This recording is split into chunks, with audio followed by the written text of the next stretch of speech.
오늘은 마태복음 15장 21절부터 기록된 말씀을 함께 나누겠습니다. 21절의 말씀을 읽겠습니다. 예수께서 거기서 나가사 두로와 시돈 지방으로 들어가시니, 굉장히 간단한 한 절의 말씀인데요. 이 말씀 안에 매우 중요한 의미가 들어 있습니다.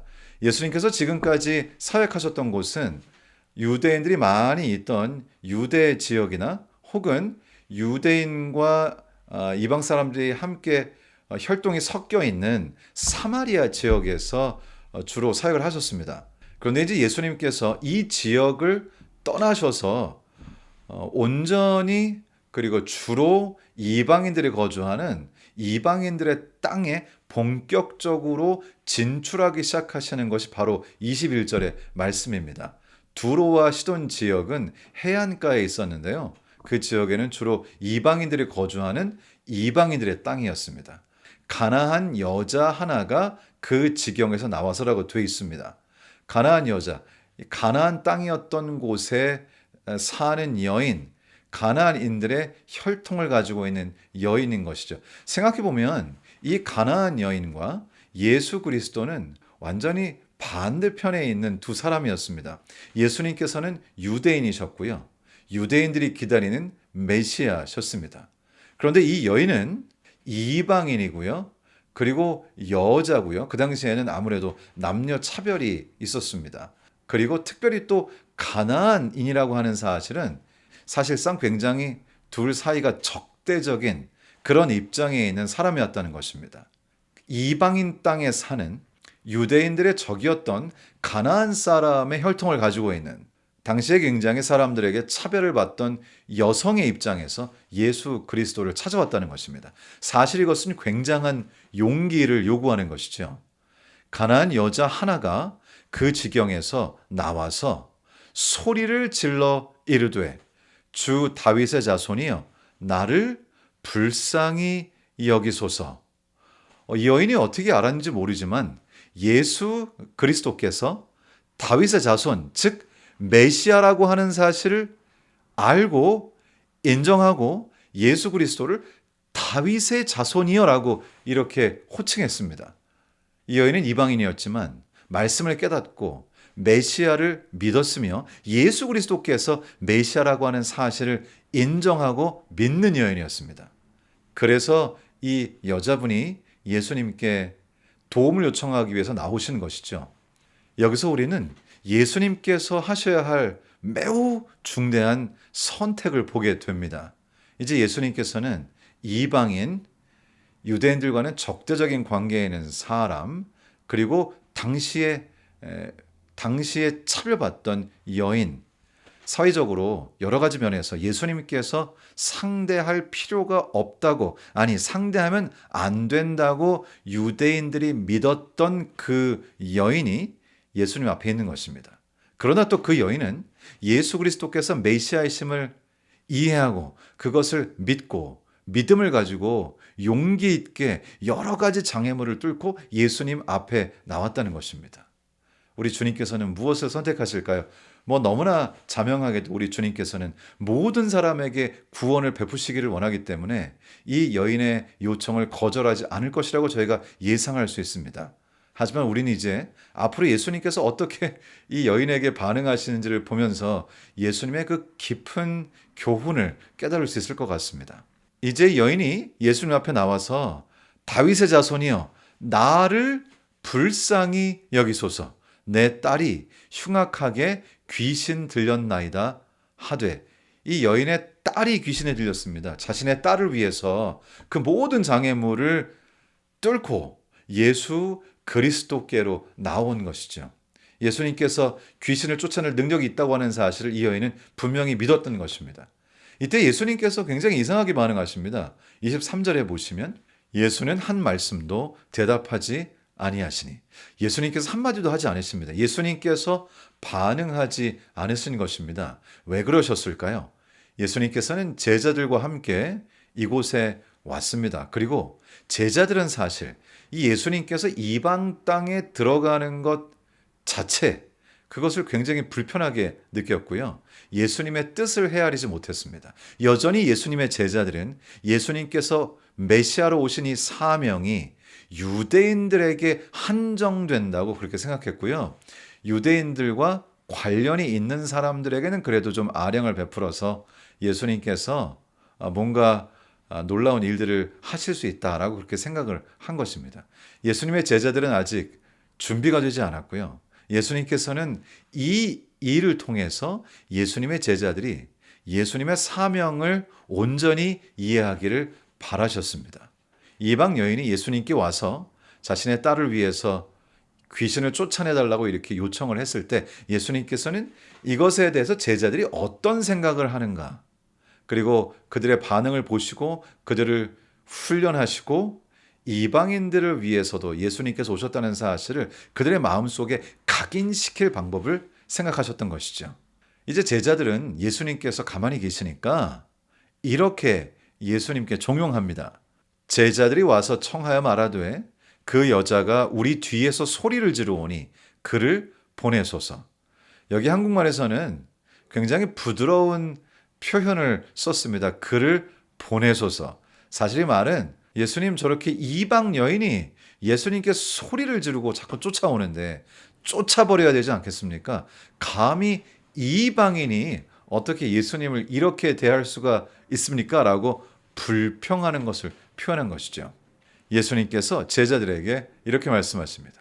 나는 이스라엘 집에 잃어버린 양 외에는 다른 데로 보내심을 받지 아니하였노라 하시니, 이 말씀을 저희가 읽으면 굉장히 좀 의아한 생각이 듭니다. 정말로 그럼 예수님께서는 이스라엘 백성들, 유대인들만을 위해서 보내심을 받은 것인가? 사실 예수님은 지금 제자들이 마음속으로 하는 그 생각을 입으로 표현하신 것뿐입니다. 유대인들이 그들의 표현을 빌린다면 개처럼 취급하던 그 이방 여인을 우리가 어떻게 대하는 것이 옳은가 하는 것을 제자들에게 가르치시고 훈련하시기를 원하셨습니다. 그래서 예수님께서는 제자들이 마음속으로 하고 있는 그 말을 자신의 입으로 대언하셨습니다.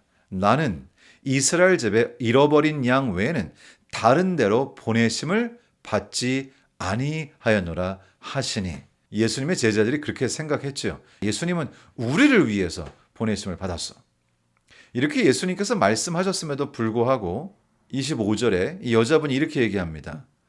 여자가 와서 예수께 절하며 이르되 주여 저를 도우소서.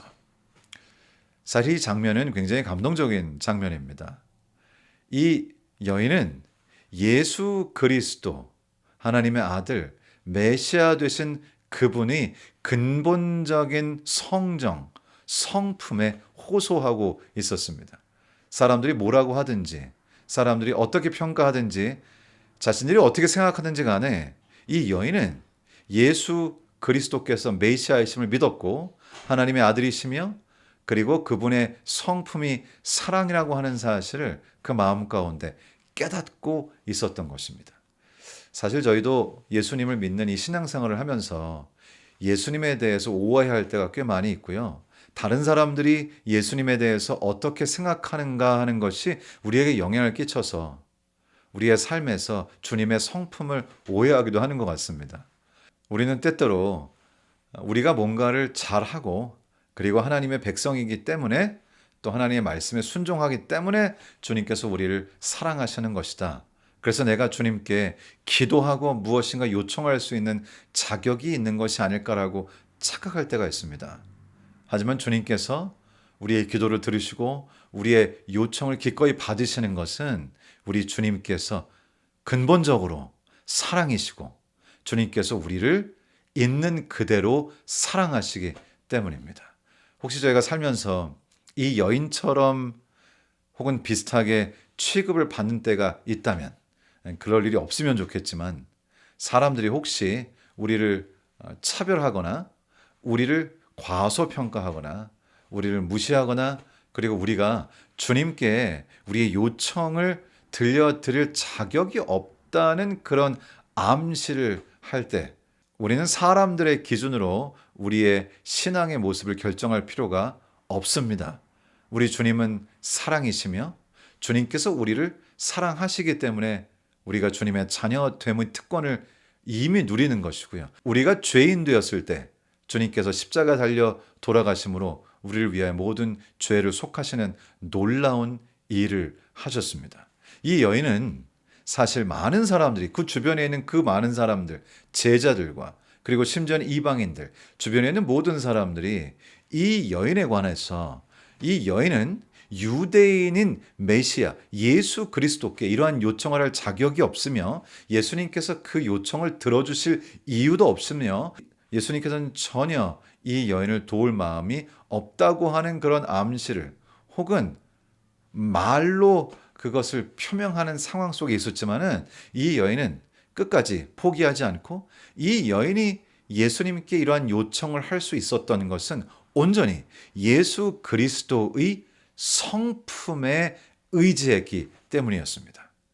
여자가 와서 예수께 절하며 이르되 주여 저를 도우소서.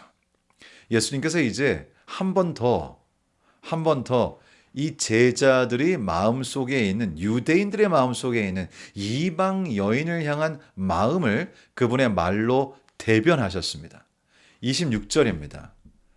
대답하여 이르시되 자녀의 떡을 취하여 개들에게 던짐이 마땅하지 아니하니라. 유대인들은 정말 이방인 또 특별히 이방 여인들을 소위 개처럼 취급했습니다. 얼마나 괄시를 받는지 그것을 자신은 분명히 알고 있었음에도 불구하고 이 여인은 예수님께 나왔던 것입니다. 예수님께서는 이제 그 유대인들 또 제자들의 마음속에 있는 생각을 말로 표현하셔서 듣게 하셨습니다. 자녀의 떡을 취하여 개들에게 던짐이 마땅하지 아니하니라. 유대인들이 누려야 할 특권을 이방인들에게 주는 것은 마땅하지 않다. 이런 표현이죠.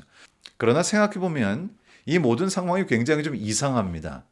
예수님께서는 지금 이방인들이 사는 이방인의 땅에 자신이 직접 걸어서 오신 것입니다. 예수님께서 목적 없이 그냥 휴가를 즐기기 위해서 가셨을 리는 없고요. 예수님께서 목적이 있으시고 사역이 있으셔서 이방인들에게 오시는 것이죠. 우리 예수님께서 이렇게 직접 이방인들에게 사역하기 위하여 오셨음에도 불구하고 예수님께서는 이렇게 말로는 정반대가 되는 말씀을 하고 계신 것처럼 보입니다. 하지만 그것은 예수님의 마음이 아니라 제자들의 마음을 말로 대변하여 그것이 입으로 발해졌을 때 얼마나 그것이 모질고 그리고 하나님의 성품과는 전혀 어울리지 않는 것인지 예수님께서 그것을 입으로 말씀하셨을 때 주변의 사람들은 어느 정도 느낄 수 있었습니다. 27절입니다. 여자가 이르되 주여 올소이다마는 개들도 제 주인의 상에서 떨어지는 부스러기를 먹나이다 하니. 굉장히 지혜로운 대답입니다. 자기 자신을 높이지 않고 사람들이 자신들을 마치 개들처럼 취급하는 그 상황을 있는 그대로 받아들이고 자신을 높이는 것이 아니라 자신을 그대로 낮추면서도 자신에게 예수 그리스도 메시아 하나님의 아들의 놀라우신 그 능력과 섭리의 혜택을 받을 만한 자격이 있다는 것을 동시에 표현하는 것입니다. 이제 비로소 예수님께서는 이 부자연스러운 장면을 연출하신 이후에 예수님의 마음을 드디어 그대로 나타내십니다. 제자들의 마음속에는 아마도 이런 마음이 들었을 것 같습니다.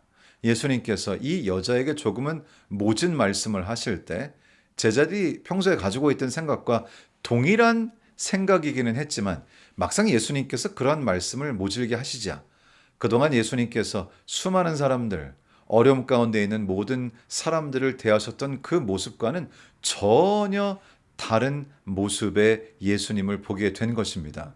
그때 제자들은 인간의 마음은 인지상정인지라 제자들의 마음이 뭔가 불편하다는 생각을 했고 그것이 얼마나 부자연스러운 것인가를 깨닫게 되었습니다. 그리고 예수님께서 가지고 계신 그 사랑의 성품, 어떤 사람도 그냥 지나치지 아니하시고 그의 마음과 몸을 치유하셨던 그 예수 그리스도의 모습과는 온전히 배치되는 이 상황을 보면서 제자들은 이게 뭔가 내 마음을 대변하는 것 같으면서도 막상 예수님께서 그런 말씀을 직접 하시니까 이거는 아닌 것 같은데 라는 생각이 들고 뭔가 굉장히 불편하면서 이것은 있어서는 안 되는 상황인 것 같기도 하고 하는 굉장히 혼란스러운 상황에 제자들이 있게 되었습니다. 제자들은 여기서 자신들이 그동안 유대인, 이방인, 인간들 사이에 나누었던 그 모든 선들, 그 모든 차별들이 얼마나 부자연스러운 것인가를 깨닫게 됩니다. 그리고 예수님께서는 이렇게 말씀하십니다. 이에 예수께서 대답하여 이르시되 여자여 내 믿음이 크도다. 내 소원대로 되리라 하시니 그때로부터 그의 딸이 나으니라. 우리 주님께서 보시는 것은 바로 우리의 믿음입니다.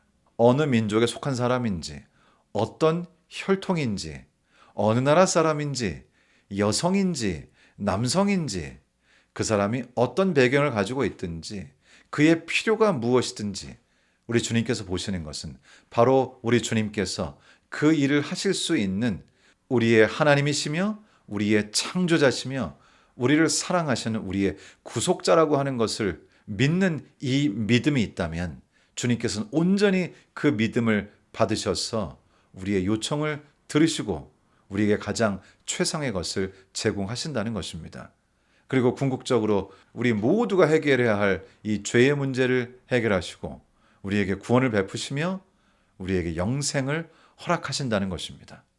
우리가 어떤 처지에 있든지 사람들이 나를 어떻게 평가하든지 사람들이 나를 어떻게 취급하든지 내가 나를 어떻게 생각하든지 내가 나를 어떻게 취급하든지 관계없이 우리 주님께서는 우리 주님을 믿는 모든 사람들에게 구원을 베푸신다고 약속하시는 것입니다. 우리 주님께서는 이 사건을 통해서 제자들에게 주님께서 오신 사명이 무엇인지를 아주 분명하게 보여주셨습니다.